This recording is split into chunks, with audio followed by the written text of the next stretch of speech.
आज देखो अंजना ओम कश्यप और बहुत सारे ऐसे जो मतलब चुटपुजिया पत्रकार बोलेंगे उसको, क्योंकि मैं तो न्यूज़पेपर तब से पढ़ता हूँ जब से मैंने होश संभाला है।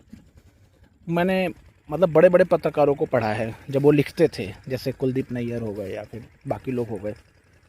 तो ऐसी घटिया पत्रकारिता जो आजकल चल रही है, ऐसी पत्रकारिता तो कहीं नहीं होती है, पूरे विश्व में कहीं होती ही नहीं है। कोई भी देख करके बता देगा कि यह जो है जो सत्ता है उसकी चापलूसी में लगे हुए हैं। देखिए, आप जब जनता की मूलभूत समस्याएं सरकार के सामने उजागर नहीं कर रहे हो, पब्लिक डोमेन में उजागर नहीं कर रहे हो, तो आप किसी भी एंगल से आप अच्छे पत्रकार नहीं माने जाओगे। चाहे आपके अंदर ज्ञान हो तब भी, जब ज्ञान और आप अज्ञानी हो तब भी। पत्रकार अज्ञानी बिल्कुल हो सकता है, लेकिन अगर वो जनता की मूलभूत समस्याएं जब सरकार के सामने लेके जाता है तो उसको अच्छा पत्रकार कहा जाता है। लेकिन पत्रकार बहुत ज्ञानी हो, चारों वेदों का ज्ञान उसके अंदर हो, पुराण पढ़े हो, उसने सारे संविधान की सारी धाराएं, सारे आर्टिकल्स उसको याद हो, लेकिन वह जनता की समस्याओं को सरकार के सामने उजागर नहीं कर पा रहा है, तो फिर काहे का पत्रकार भाई? तुम उसको दरबारी कहो फिर।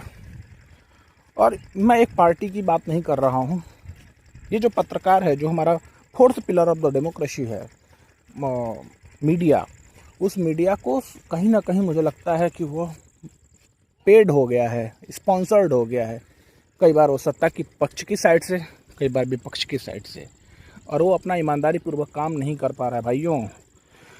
और यह देश निश्चित मानो कि एकदम बर्बादी के रास्ते पे चल पड़ा है। आज ब्रेन ड्रेन, यानी कि जो महा टैलेंटेड लोग हैं उनको फॉरेन से ऑफ़र आते हैं। मेरे पास खुद ऑफ़र आए हैं, बहुत सारे ऑफ़र आए।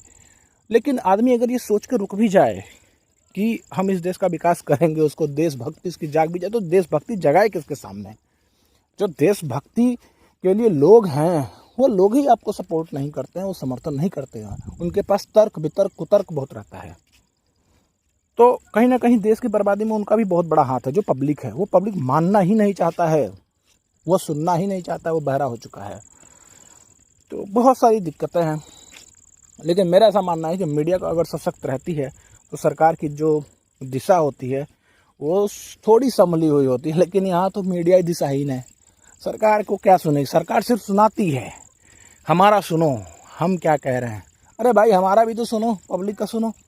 वो पब्लिक का सुनना नहीं चाहती है। वन वे जो हो गया है, उस तरीके से बातचीत हो रही है बेसिकली।